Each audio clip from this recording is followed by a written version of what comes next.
당신이 휠체어에 앉은 늙은 김 씨의 낡은 코트 안에서 충격적인 물건을 발견한다면 그를 향한 모든 연민은 산산조각 날 것이다. 김 씨의 하루는 낡은 태엽 시계의 째깍거리는 소리와 함께 시작되었다. 새벽의 희뿌연 빛이 먼지 쌓인 창문을 비집고 들어와 그의 좁고 오래된 아파트 방에 어렴풋한 그림자를 드리웠다. 그는 침대 옆에 놓인 휠체어로 몸을 옮기며 익숙한 삐걱거림을 들었다. 휠체어 바퀴가 닳고 다른 나무 마루 위를 굴러가는 소리는 지난 세월 그가 홀로 감당해 온 고독의 무게를 웅변하는 듯했다. 아침 식사는 언제나 단조로웠다. 전날 밤 먹다 남은 식은 밥에 김치 몇 조각이 전부였다. 그는 젓가락을 들 힘조차 없는 듯 느릿느릿 음식을 깨작거렸다. 창밖으로는 젊은이들이 분주하게 오가는 모습이 보였다. 그들의 활기찬 발걸음, 웃음소리, 제잘거리는 대화는 김 씨의 고요하고 정지된 세상과는 너무나 대조적이었다. 그의 시선은 허공을 응시했다. 무언가를 갈망하는 듯하면서도 동시에 모든 것을 체념한 듯한 눈빛이었다. 그의 방에서는 시계 소리만이 규칙적으로 울렸고 그 소리는 마치 그의 삶이 멈춰버린 시간을 세고 있는 듯했다. 김 씨는 어쩌다 이렇게 되었을까? 한때 그는 강하고 민첩했다. 그러나 세월은 그를 갉아먹었고 이제 그의 몸은 그의 의지와는 상관없이 말을 듣지 않았다. 다리를 자유롭게 움직이지 못하게 된 후로 그의 세상은 이 작은 방 안으로 급격히 좁아졌다. 사람들과의 교류는 줄어들었고 세상은 그에게 등을 돌린 듯했다. 그는 자신이 마치 세상에 잊힌 존재 같다고 느꼈다. 벽에 걸린 낡은 달력에는 지워지지 않은 날짜들만이 무의미하게 나열되어 있었다. 오늘도 김 씨는 늘 그렇듯이 시장으로 향했다. 매주 한두 번. 그는 휠체어를 타고 몇 블록 떨어진 재래시장을 찾았다. 그에게 시장은 단순히 물건을 사고 파는 곳이 아니었다. 사람들의 북적거림 속에서 그는 잠시나마 살아있음을 느꼈다. 시끌벅적한 상인들의 외침, 흥정하는 사람들의 목소리, 노점상에서 풍겨오는 구수한 음식 냄새. 이 모든 것들이 그의 메마른 일상에 작은 생기를 불어넣어 주었다. 하지만 그마저도 잠시뿐. 집으로 돌아오는 길에는 늘 깊은 공허함이 그를 감쌌다. 시장에 도착한 김 씨는 휠체어 바퀴를 조심스럽게 굴렸다. 사람들은 그를 의식하지 않은 채 바쁘게 지나쳤다. 한참을 그렇게 돌아다니던 김 씨의 눈에 시장 골목 한 구석에서 웅크리고 있는 작은 그림자가 들어왔다. 새끼 고양이였다. 녀석은 다리를 다쳤는지 절뚝거렸고 앙상한 몸은 금방이라도 쓰러질 듯 위태로워 보였다. 녀석의 가녀린 울음소리가 사람들의 웅성거림 속에서 겨우 들려왔다. 아무도 그 고양이에게 관심을 주지 않았다. 사람들은 그저 바쁘게 자신들의 갈 길을 갈 뿐이었다. 김 씨는 고양이에게 천천히 다가갔다. 고양이는 김 씨의 인기척에 놀라 더욱 몸을 웅크렸다. 그의 주머니에는 오늘 하루를 버틸 몇 안 되는 동전이 전부였다. 그는 잠시 망설였다. 이 돈이면 따뜻한 국밥 한 그릇을 사 먹을 수 있었다. 하지만 고양이의 간절한 눈빛이 그의 마음을 흔들었다. 그는 결심한 듯 휠체어를 돌려 작은 슈퍼로 향했다. 그가 산 것은 고양이용 통조림과 우유 한 팩이었다. 고양이에게 다가가 통조림을 열자 고양이는 조심스럽게 다가와 허겁지겁 음식을 먹기 시작했다. 그 모습을 지켜보는 김 씨의 얼굴에 희미한 미소가 떠올랐다. 배를 채운 고양이는 김 씨의 휠체어 바퀴에 몸을 비볐다. 김 씨는 조심스럽게 고양이를 품에 안았다. 고양이의 따뜻한 온기가 그의 차가운 가슴에 스며드는 듯했다. 그는 고양이를 데리고 집으로 돌아왔다. 그의 품에 안긴 작은 생명은 더 이상 혼자가 아니었다. 이 작은 행동은 그의 고독한 삶에 뜻밖의 위로를 안겨주었다. 집으로 돌아온 김 씨는 고양이에게 작은 방석을 깔아주고 물을 챙겨주었다. 녀석은 방 안을 이리저리 돌아다니며 마치 자신의 새로운 보금자리를 탐색하는 듯했다.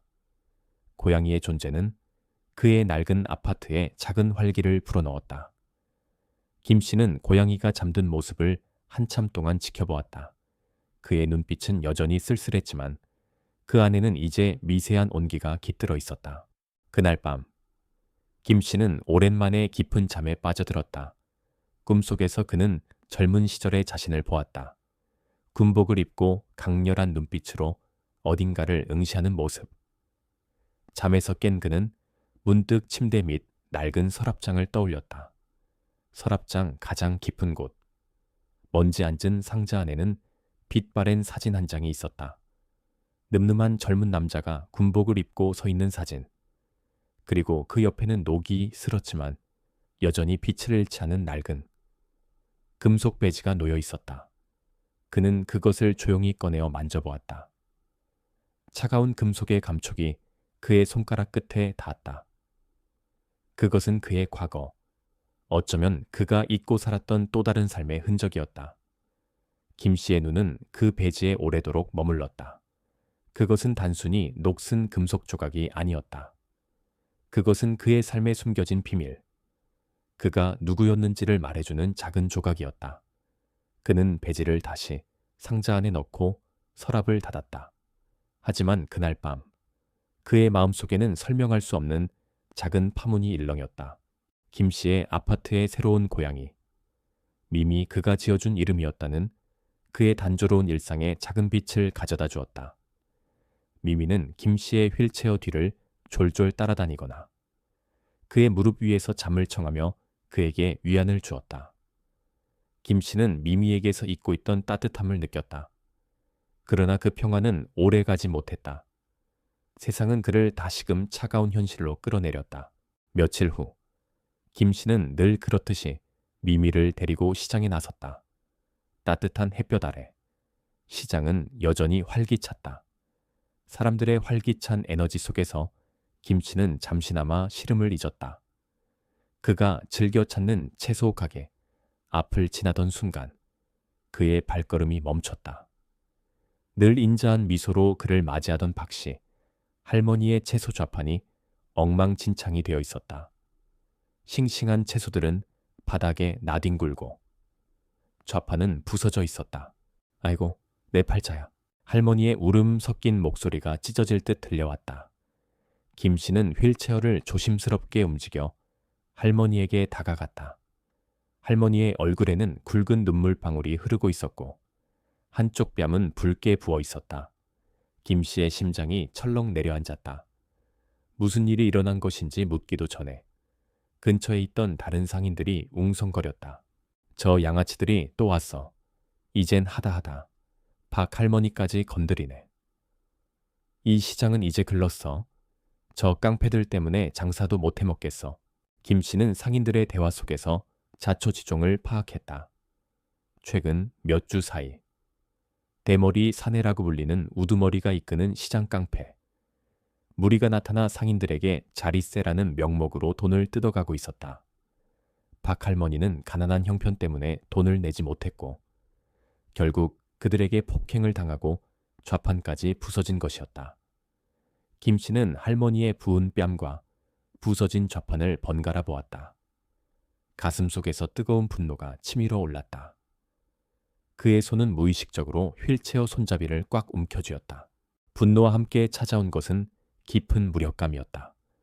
그는 휠체어에 앉아있는 자신을 보았다.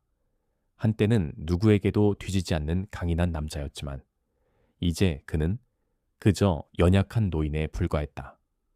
이 자리에서 당장 달려나가 저들을 혼내주고 싶었지만 그의 몸은 말을 듣지 않았다. 다리는 움직일 수 없었고 팔의 힘도 예전 같지 않았다. 그는 박할머니의 눈에서 절망을 읽었다. 그리고 그 절망은 고스란히 김씨 자신에게로 전이되었다. 할머니, 괜찮으세요? 김씨는 겨우 목소리를 냈다. 박할머니는 고개를 저으며 땅에 떨어진 채소들을 주었다. 괜찮긴 뭐가 괜찮아. 이제 뭘로 장사를 하니. 그의 눈에 저 멀리서 건들거리는 깡패. 무리의 뒷모습이 보였다. 그들은 마치 시장의 왕이라도 된 듯 거만하게 웃고 떠들고 있었다. 그들을 향한 김씨의 시선에는 분노와 함께 알 수 없는 결심이 스치고 지나갔다. 그는 이대로 보고만 있을 수는 없다고 생각했다. 그의 내면 깊숙이 잠들어 있던 정의감, 혹은 무언가를 지키고자 하는 본능이 깨어나기 시작했다. 하지만 동시에 두려움도 그를 덮쳤다. 그들은 젊고 숫자가 많았으며 폭력을 서슴지 않았다. 김씨가 나선다면 어떻게 될까 자신마저 다치거나 미미까지 위험에 처할 수도 있었다. 그는 휠체어를 돌려 집으로 향했다. 시장의 활기 넘치던 분위기는 사라지고 그의 귀에는 박 할머니의 흐느낌과 상인들의 한숨 소리만이 맴돌았다. 그는 자신이 왜 이토록 무력한지, 왜 이 작은 싸움조차 감당할 수 없는지 스스로에게 되물었다. 집으로 돌아온 김씨는 끓어오르는 분노와 공포 사이에서 번민했다. 미미가 그의 무릎 위로 올라와 몸을 비볐다. 미미의 부드러운 털을 쓰다듬으며 그는 혼잣말처럼 중얼거렸다. 내가 뭘 할 수 있을까? 그의 눈은 다시금 창밖을 향했다. 활기차던 시장은 그의 눈앞에서 점차 어둠에 잠겨가고 있었다. 그 어둠은 단순히 밤이 오는 것을 의미하는 것이 아니었다. 그것은 그의 마음속에 드리워진 절망감과 곧 닥쳐올지도 모를 불길한 그림자를 상징하는 듯했다. 다음 날, 김 씨는 다시 시장을 찾았다. 박 할머니의 좌판은 여전히 부서진 채로 방치되어 있었다. 몇몇 상인들은 깡패들에게 자리세를 내는 것을 목격했다는 소문이 돌았다. 시장의 분위기는 전보다 훨씬 더 가라앉아 있었다. 사람들은 서로 눈치를 보았고 웃음소리 대신 한숨소리가 더 자주 들렸다. 시장은 더 이상 그에게 작은 위안을 주던 공간이 아니었다. 대신 불의와 무기력이 지배하는 냉혹한 현실의 장이 되어버렸다. 그리고 그날 오후 김 씨의 삶은 완전히 뒤바뀌었다. 그가 시장 입구에 잠시 휠체어를 세워두고 있을 때였다. 대머리 사내와 그의 부하 몇 명이 김 씨에게 다가왔다. 그들의 얼굴에는 비웃음이 가득했다. 에이 어이, 영감탱이, 여기는 주차비 내는 곳인데 휠체어라고 그냥 지나갈 줄 알았나. 대머리 사내가 비아냥거렸다. 김 씨는 아무 말도 하지 않았다. 그의 눈빛은 흔들림 없이 그들을 응시했다. 뭐야, 말귀를 못 알아듣나? 당장 돈 내놔. 안 그러면 이 휠체어도 부셔버리는 수가 있어. 다른 부하가 으름장을 놓았다. 김 씨는 주머니에 손을 넣었다. 하지만 그 안에는 돈이 없었다. 그는 전날 미미의 사료를 사고 남은 돈마저 박 할머니를 돕는 데 쓰고 말았다. 그는 고개를 저었다. 돈이 없습니다. 대머리 사내가 껄껄 웃었다. 뭐 돈이 없어 그럼 몸으로 때워야지. 그들은 김 씨의 휠체어를 거칠게 흔들기 시작했다. 미미가 놀라 김 씨의 품으로 더욱 파고들었다. 김 씨는 미미를 꼭 안고 휠체어를 붙들었다. 그의 심장은 격렬하게 요동쳤다. 이대로 당하고만 있을 수는 없었다. 그들의 조롱과 폭력은 그의 한계를 시험하고 있었다. 더 이상 평범한 일상으로 돌아갈 수 없게 된 순간이었다. 그의 눈빛에 한 줄기 결연한 빛이 스쳤다. 그는 자신이 감당해야 할 새로운 여정의 시작을 예감했다. 대머리 사내와 그의 부하들이 김 씨의 휠체어를 거칠게 흔들기 시작했다. 미미는 겁에 질려 김 씨의 품속으로 더 깊이 파고들었다. 김 씨는 미미를 다독이며 동시에 분노로 떨리는 손으로 휠체어의 손잡이를 꽉 쥐었다. 그의 낡은 코트 주머니 속에는 전날 밤 그가 잠시 꺼내어 만져보았던 녹슨 배지가 들어있었다. 그리고 그 배지 옆에는 작고 단단한 금속 막대기가 있었다. 그것은 평소 그가 휠체어 바퀴의 이물질을 제거하거나 작은 물건을 짚는 데 사용하던 도구였다. 이봐. 영감. 더 늦기 전에 돈 내놔. 안 그러면 이 고양이도 같이 길바닥에 내던져질 테니. 한 부하가 김 씨를 조롱하며 미미를 향해 손을 뻗었다. 그 순간 김 씨의 눈빛이 변했다. 쓸쓸하고 체념한 듯했던 눈빛은 온데간데 없고 마치 날카로운 칼날처럼 빛났다. 그의 시선은 부하의 손끝에 고정되었다. 그의 뇌리에는 과거의 기억이 번개처럼 스쳐 지나갔다. 수십 년 전, 그는 다른 이들을 보호하기 위해 훈련받았던 사람이었다. 그의 몸은 비록 쇠락했지만 그의 정신은 여전히 그 시절의 날카로움을 간직하고 있었다. 부하의 손이 미미에게 닿으려는 찰나, 김 씨는 예상치 못한 움직임을 보였다. 휠체어에 앉아있는 몸으로 어떻게 저런 민첩함이 나올 수 있을까? 그는 놀라울 정도로 빠르게 몸을 틀어 부하의 팔을 피했다. 동시에 그의 손은 코트 주머니 속에 금속 막대기를 쥐었다. 그것은 마치 그의 몸의 일부인 양 자연스럽게 움직였다. 그는 막대기를 휘둘러 부하의 손목을 가볍게 탁 하고 쳤다. 엄청난 힘을 실은 것은 아니었지만 그 정확함과 타이밍은 놀라웠다. 부하는 예상치 못한 충격에 손을 움켜쥐며 아야 하고 비명을 질렀다. 그의 얼굴에는 당황한 기색이 역력했다. 대머리 사내는 눈썹을 치켜떴다. 뭐야? 이 늙은이가 제정신이야. 또 다른 부하가 김 씨에게 달려들었다. 감히 우리 형님을 건드려. 이 할아범이 미쳤나 보군. 그러나 김 씨는 침착했다. 그의 몸은 여전히 휠체어에 구속되어 있었지만 그의 상반신과 팔은 마치 오랜 훈련을 통해 단련된 전문가처럼 움직였다.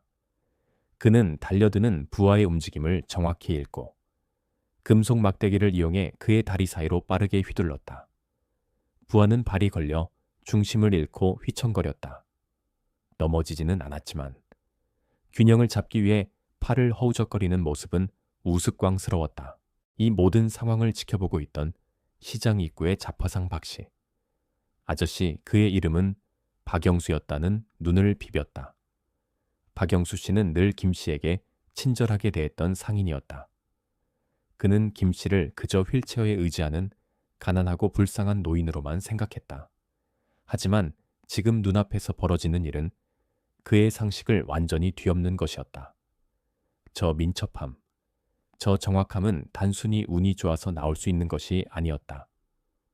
그것은 마치 무술 고수의 움직임과도 같았다. 박영수 씨의 얼굴에는 놀라움과 함께 알 수 없는 기대감이 번져갔다. 그는 침을 꿀꺽 삼키며 이어진 상황을 숨죽여 지켜보았다. 대머리 사내는 이 광경에 불쾌감을 감추지 못했다. 두 명의 부하가 한 노인, 그것도 휠체어에 앉은 노인에게 맥없이 당하는 모습은 그의 권위에 먹칠을 하는 것이었다. 그는 김 씨를 비웃었다. 웃기는군. 늙어서 죽을 날만 기다리던 영감이 갑자기 힘이라도 생긴 줄 아나 보지. 꼴에 무술이라도 좀 하는 모양인데 그깟 재주로 우리를 막을 수 있을 것 같아. 그는 직접 김 씨에게 다가섰다. 그의 육중한 몸은 김 씨의 왜소한 휠체어를 위압적으로 내려다보았다. 대머리 사내는 한 손으로 김 씨의 휠체어를 붙들고 다른 손으로는 김 씨의 멱살을 잡으려 했다. 이 노망난 영감탱이 한 번만 더 깝치면 대머리 사내의 손이 뻗어오는 순간 김 씨는 다시 한번 놀라운 반사신경을 보였다. 그는 멱살을 잡으려는 손을 피하며 이번에는 금속 막대기 대신 자신의 휠체어 손잡이를 이용했다. 그는 손잡이를 잡은 채 휠체어를 빠른 속도로 회전시켰다. 휠체어의 회전력과 김 씨의 몸무게가 실리며 대머리 사내의 다리에 부딪혔다.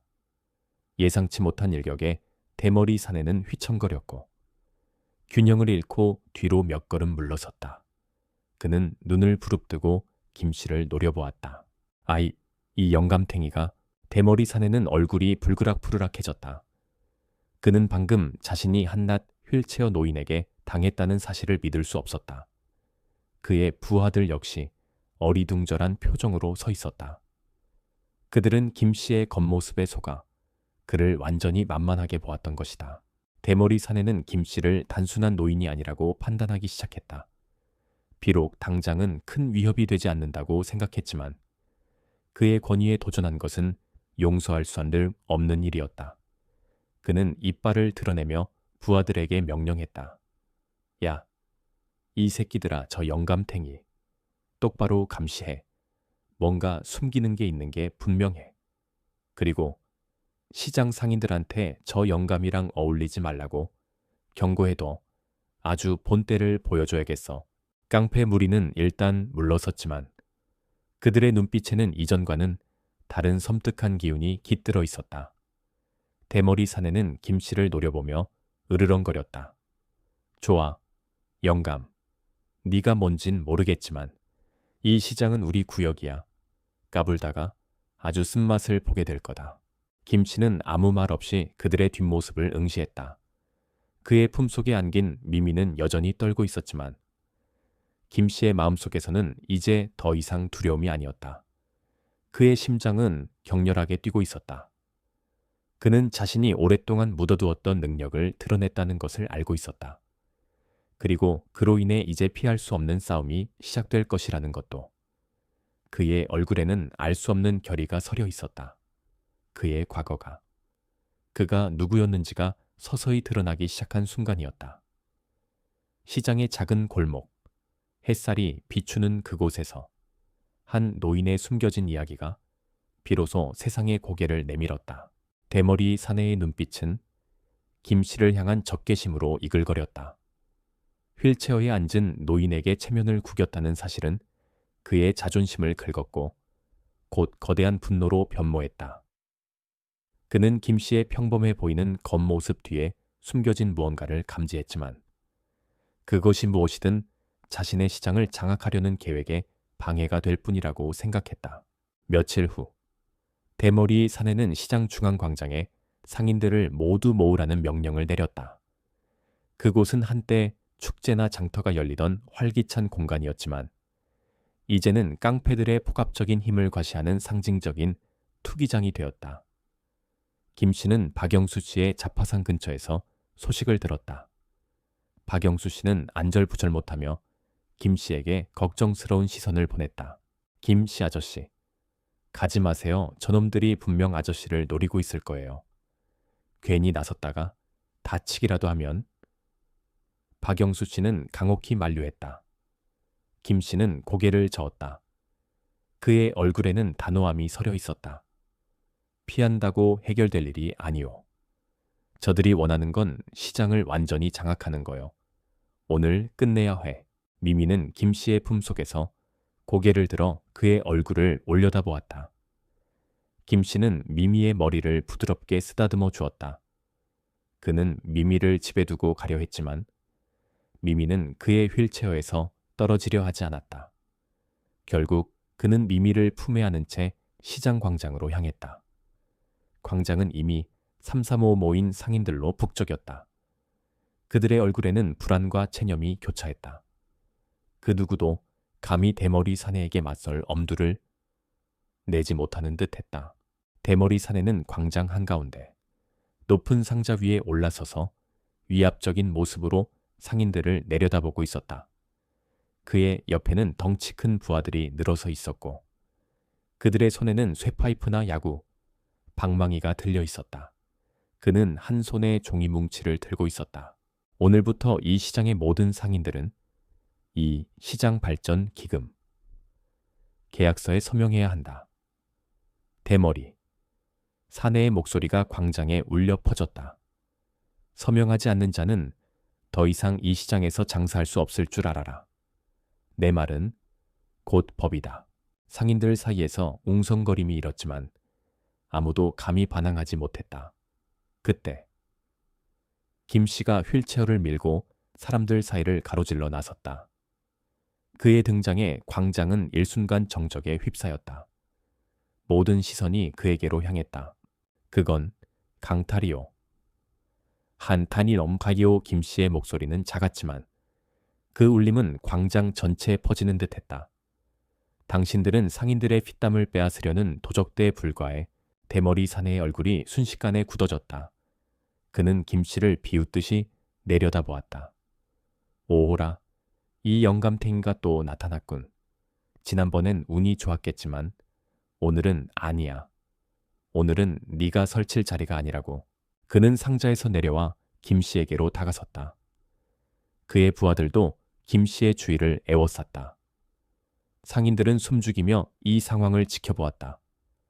박영수 씨는 멀리서 불안한 눈빛으로 김 씨를 응시했다. 그는 나서서 돕고 싶었지만 그의 발은 바닥에 묶인 듯 떨어지지 않았다. 김 씨는 이 거대한 폭력 앞에서 홀로 서 있었다. 그의 등 뒤로 보이는 상인들의 불안한 얼굴은 그에게 더욱 큰 압박으로 다가왔다. 이 순간 그는 모든 사람들의 희망이자 동시에 그들의 두려움을 짊어진 외로운 영웅이었다. 좋아, 영감. 대머리 사내가 비열하게 웃었다. 네가 감히 내 심기를 건드렸으니 특별히 너에게 선택의 기회를 주지. 지금 당장 이 계약서에 서명하고 앞으로 시장의 발길을 끊겠다고 맹세해. 그럼 목숨만은 살려주지. 아니면 저 박할머니처럼 되는 걸 각오해야 할 거다. 그는 바닥에 부서진 박할머니의 좌판 파편들을 발로 툭툭 찼다. 이는 노골적인 협박이었다. 광장에는 무거운 침묵이 흘렀다. 김 씨의 이마에는 식은땀이 맺혔다. 그의 심장은 격렬하게 요동쳤지만 그의 눈빛은 흔들림 없었다. 그는 자신의 손에 땀을 쥐게 하는 미미를 품에 꼭 안았다. 이 싸움은 단순히 개인의 문제가 아니었다. 이 시장, 그리고 이 시장에서 삶을 이어가는 모든 약자들을 위한 싸움이었다. 김 씨는 계약서를 받아들지 않았다. 대신 그의 시선은 대머리 사내의 눈을 똑바로 응시했다. 나는 서명하지 않을 것이요. 그리고 이 시장은 당신들의 것이 아니요. 우리 모두의 것이지. 대머리 사내의 표정이 일그러졌다. 이 늙은이가 끝까지 기어오르는군. 좋다. 그럼 후회하게 해 주마. 그는 손에 들고 있던 계약서를 바닥에 내던졌다. 이봐. 지금부터 10분 안에 이 노인네가 무릎 꿇고 빌지 않으면 이 시장을 완전히 뒤집어 엎을 줄 알아라. 모든 좌판을 부수고 너희 모두를 쫓아낼 거다. 대머리 사내의 명령에 그의 부하들은 쇠파이프를 들고 쾅쾅 소리를 내며 위협했다. 상인들의 얼굴에는 공포와 절망이 뒤섞였다. 그들은 김 씨를 걱정하면서도 동시에 그로 인해 자신들의 삶의 터전이 파괴될까봐 두려워했다. 광장에는 팽팽한 긴장감이 감돌았다. 마치 시간이 멈춘 듯했다. 째깍거리는 시계 소리가 들리는 듯했고 10분이라는 짧은 시간이 거대한 압박감으로 김 씨를 짓눌렀다. 이 모든 상황 속에서 김 씨는 홀로였다. 미미만이 그의 품에서 조용히 그를 바라볼 뿐이었다. 그는 숨을 고르며 다가올 절정의 순간을 준비했다. 그의 코트 속 충격의 물건은 아직 모습을 드러내지 않은 채 그의 결연한 의지와 함께 조용히 그 순간을 기다리고 있었다. 시간은 잔인하게 흘러갔다. 10분이라는 마감 시간은 광장의 팽팽한 실타래처럼 드리워져 있었고 그 실타래는 언제 끊어질지 모르는 긴장감을 유발했다. 대머리 사내와 그의 부하들은 김 씨를 비웃듯이 내려다보며 시간을 재촉했다. 상인들의 눈빛에는 공포와 함께 김 씨에 대한 불안한 기대감이 교차했다. 박영수 씨는 먼 발치에서 주먹을 꽉 쥐고 있었다. 그는 김 씨가 이 상황을 어떻게 헤쳐나갈지 알 수 없었다. 대머리 사내가 비열하게 웃으며 김 씨의 휠체어로 한 발짝 더 다가섰다. 영감, 아직도 정신 못 차렸어. 자, 시계가 딱 1분 남았다. 지금이라도 무릎 꿇고 빌면. 그 순간 김 씨의 눈빛은 더욱 깊어졌다. 그는 더 이상 주저하지 않았다. 그의 품에 안긴 미미를 조심스럽게 바닥에 내려놓았다. 미미는 김 씨의 발치에 웅크렸다. 김 씨의 손은 무의식적으로 그의 낡은 코트 안쪽 주머니로 향했다. 그곳에는 그가 수십 년간 간직해온 그리고 그 누구에게도 보여주지 않았던 충격적인 물건이 있었다. 그가 코트 안에서 꺼낸 것은 총이나 칼 같은 무기가 아니었다. 그것은 뜻밖에도 길고 얇은 금속 막대기였다. 마치 지휘봉처럼 보였지만 그 끝은 날카롭게 다듬어져 있었다. 대머리 사내는 그것을 보고 코웃음을 쳤다. 고작 저런 꼬챙이로 뭘 하겠다는 거야. 노망이라도 들었나. 대머리 사내의 말이 끝나기가 무섭게 김 씨의 몸이 움직였다. 휠체어에 앉아있음에도 불구하고 그의 상반신은 마치 춤을 추듯 유려하게 움직였다. 그는 막대기를 쥔 손목을 꺾어 예상치 못한 방향에서 대머리 사내의 손목을 정확히 탁하고 때렸다. 대머리 사내는 비명을 지르며 들고 있던 계약서를 떨어뜨렸다. 충격은 그리 크지 않았지만 정확성에 놀란 그는 당황한 표정을 지었다. 이런. 대머리 사내가 다시 주먹을 쥐고 달려들었다. 하지만 김 씨는 더욱 빨랐다. 그의 막대기는 마치 살아있는 생명체처럼 움직였다. 대머리 사내의 주먹이 뻗어오는 순간 김 씨는 막대기로 그의 팔뚝을 쳐서 공격 방향을 틀어버렸다. 이어서 그는 휠체어의 바퀴를 이용해 몸을 회전하며 막대기로 대머리 사내의 발목을 살짝 걸었다. 대머리 사내는 자신의 육중한 몸을 주체하지 못하고 휘청거리며 앞으로 고꾸라질 뻔했다. 그는 간신히 균형을 잡았지만 얼굴은 이미 분노와 굴욕감으로 일그러져 있었다.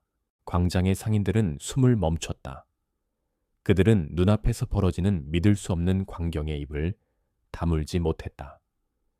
휠체어에 앉은 노인이 젊고 건장한 깡패의 두목을 가지고 노는 듯한 모습이라니. 저게 뭐야? 김씨 아저씨가 저런 능력이 있었어. 웅성거림이 시작되었지만 대머리 사내는 이를 무시했다. 그는 이대로 물러설 수 없었다. 그는 분노에 찬 얼굴로 소리쳤다. 이런 젠장. 다들 뭐해 저 노망난 영감탱이 당장 끌어내지 못해. 대머리 사내의 부하들이 일제히 김씨에게 달려들었다. 3명의 깡패가 쇠파이프를 들고 김씨를 에워쌌다. 공기는 더욱 팽팽해졌고 사람들은 이제 김씨가 정말로 위험에 처했다고 생각했다. 박영수 씨는 불안하게 발을 동동 굴렀다. 바로 그때 김씨는 그의 코트 속에서 또 다른 물건을 꺼냈다. 이번에는 막대기가 아니었다. 그것은 마치 군번줄처럼 생긴 낡은 쇠사슬이었다.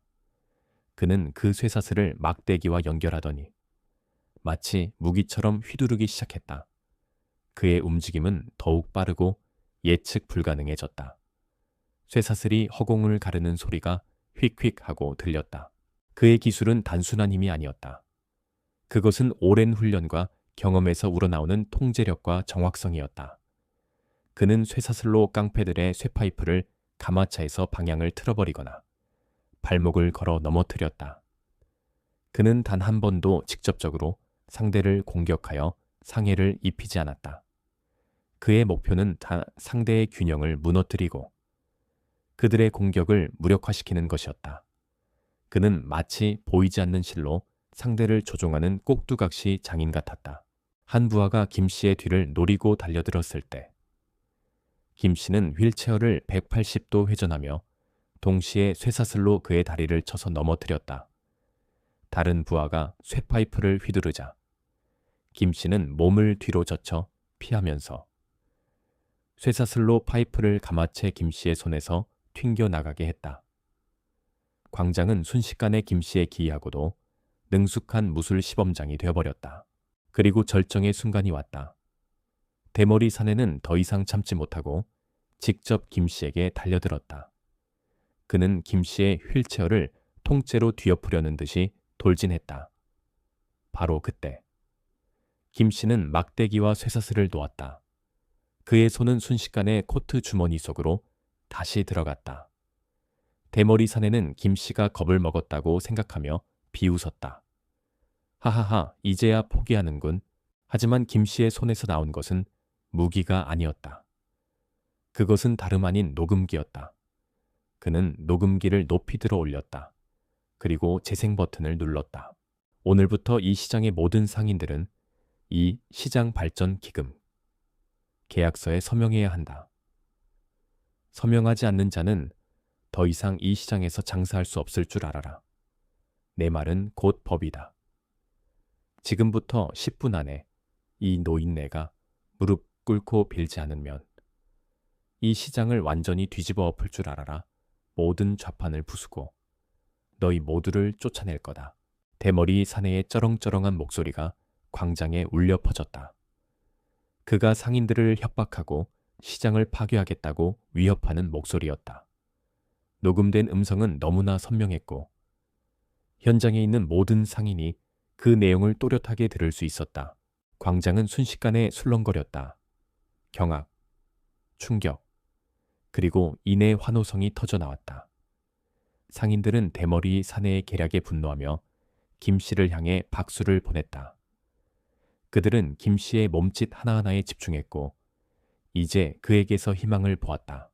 대머리 사내의 얼굴은 파랗게 질렸다. 그의 눈은 공포와 절망으로 가득 찼다.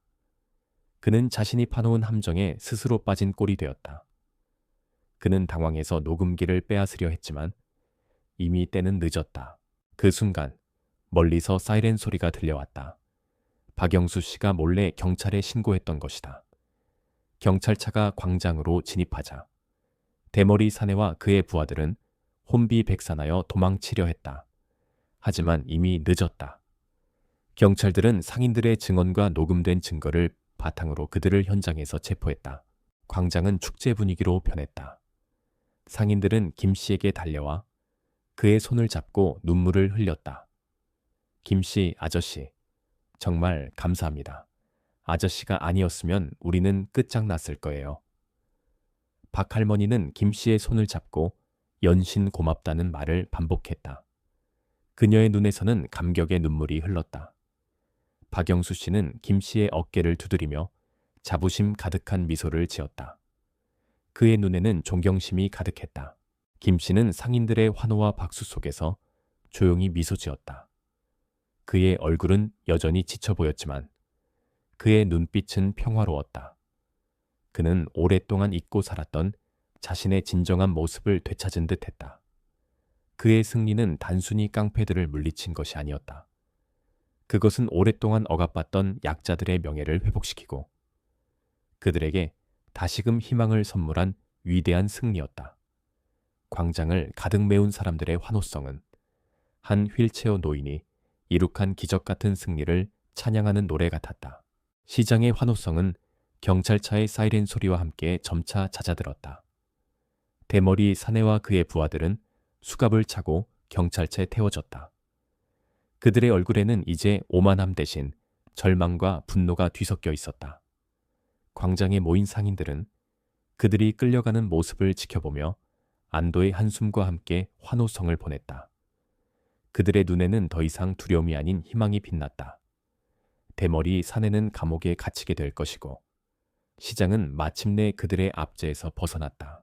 경찰이 상황을 정리하는 동안 시장관리사무소의 팀장인 박정우 씨가 김 씨에게 다가왔다. 박정우 팀장은 젊고 유능해 보였지만 그동안 시장 상인들의 고충을 외면하고 깡패들의 만행을 묵인해왔다는 비난을 받던 인물이었다. 그는 처음에는 깡패들의 말만 듣고 김 씨를 노망난 노인 취급하며 비웃었지만 김 씨의 활약과 녹음된 증거를 보고는 얼굴이 잿빛으로 변했다. 박정우 팀장은 김 씨 앞에서 고개를 깊이 숙였다. 그의 목소리에는 진심 어린 후회와 부끄러움이 묻어 있었다. 김 선생, 제가 정말 불찰이 많았습니다. 시장의 평화를 지키기는커녕 눈앞의 불의를 외면하고 당신을 의심까지 하다니 용서하십시오.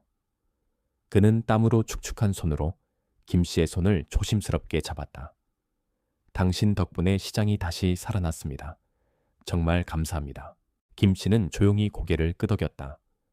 그의 얼굴에는 어떤 비난도, 어떤 승리의 기색도 없었다. 그저 평온함만이 감돌았다. 박정우 팀장은 자신의 잘못을 진심으로 뉘우치며 앞으로 시장의 투명한 운영과 상인들의 권리 보호를 위해 최선을 다하겠다고 굳게 약속했다. 그는 김 씨에게 감사의 의미로 시장 발전 기금 중 일부를 전달하려 했지만 김 씨는 정중히 사양했다. 대신 박정우 팀장은 새로운 제안을 했다.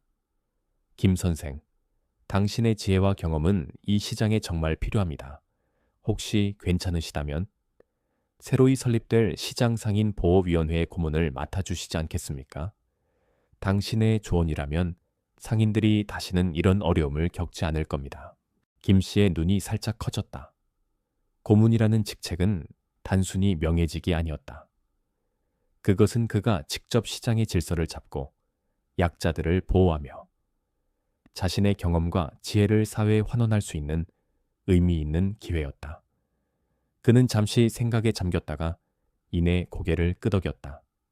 좋소. 내가 할 수 있는 일이라면 돕겠소. 시장은 빠르게 안정을 되찾아갔다. 깡패들의 그림자가 걷히자 상인들의 얼굴에는 다시 웃음꽃이 피어났다. 활기 넘치는 흥정 소리와 구수한 음식 냄새가 시장 전체를 감쌌다. 김 씨의 활약은 입소문을 타고 퍼져나갔고 그는 이제 시장의 영웅이자 현자로 존경받는 인물이 되었다. 상인들은 그에게 따뜻한 음식을 가져다 주거나 안부를 묻는 등 이전과는 비교할 수 없는 관심과 존경을 표했다. 그날 저녁, 김 씨는 박영수 씨의 자파상 한 구석에 앉아 따뜻한 차를 마시고 있었다. 미미는 그의 무릎 위에서 골골송을 불렀다. 시장의 소음은 멀어졌고 두 사람의 대화는 고요한 밤 공기를 가득 채웠다. 아저씨, 정말 놀랐습니다. 아저씨에게 그런 능력이 있을 줄은 꿈에도 몰랐어요. 박영수 씨는 진심으로 감탄하며 말했다. 김 씨는 차를 한 모금 마시고 창밖을 응시했다. 오랜 세월 잊고 살았던 과거의 그림자일 뿐이요. 그는 희미하게 웃었다. 한때 나는 특별한 임무를 수행하던 사람이었지. 이 나라를 위해, 그리고 약자들을 위해 싸웠소. 하지만 사고로 몸을 다치고 모든 것을 잃은 후에는 그저 숨어 살고 싶었소. 내가 가진 재능이 오히려 불행을 가져다 줄까봐 두려웠지. 그는 잠시 말을 멈췄다. 하지만 박 할머니가 당하는 것을 보고 이 시장이 망가지는 것을 보니 더 이상 외면할 수 없었소. 미미를 구했던 그날처럼. 내 안에 무언가가 다시 깨어나는 것을 느꼈소. 내가 가진 이 능력이 이들을 도울 수 있다면 그것으로 족하다고 생각했지. 박영수 씨는 고개를 끄덕였다. 그는 김 씨의 고독과 번민을 어렴풋이나마 이해할 수 있었다. 아저씨는 영웅이십니다. 아저씨 덕분에 저희 모두가 다시 살아갈 용기를 얻었습니다. 김 씨는 고개를 저었다. 영웅이라니 그저 내가 할 일을 했을 뿐이요. 하지만 당신 덕분에 내가 다시 세상 밖으로 나올 수 있었소. 고맙소. 박영수 씨. 두 사람은 조용히 차를 마셨다. 차의 따뜻한 온기가 두 사람의 마음을 어루만지는 듯했다. 김 씨는 오랜 세월 잊고 지냈던 자신의 존재 의미를 되찾은 듯했다. 그는 더 이상 세상에 잊힌 존재가 아니었다. 그는 자신의 과거를 받아들이고 그 과거가 현재의 자신을 만들었음을 깨달았다. 새로운 삶의 막이 열리고 있었다. 시간은 흘러 계절이 몇 번 바뀌었다. 김 씨의 삶에도, 그리고 시장에도 진정한 봄이 찾아왔다. 시장은 예전의 활기를 완전히 되찾았을 뿐만 아니라 그 어느 때보다도 번성하고 안전한 곳이 되었다.